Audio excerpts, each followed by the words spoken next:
camera. Another flagship feature on the Nokia 8 Sirocco is its dual rear cameras, tuned by Zeiss Optics.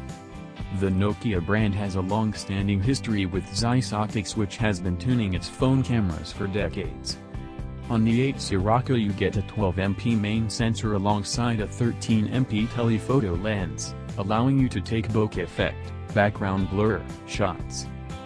Dual rear cameras tuned by Zeiss Optics ensure the Sirocco is primed for photography. It actually features a live bokeh mode, which allows you to fine-tune the level of background blur with instant visual results on screen, allowing you to set up your picture before hitting the shutter key.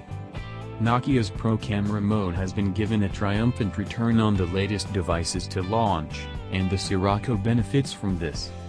A simple drag up of the shutter key take you into Pro mode, drag in the opposite direction to return to Auto mode, allowing you to tweak controls such as white balance, shutter speed and focus.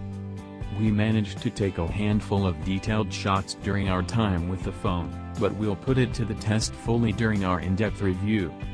Round the front you get a 5MP camera which suffices for selfies and video calls.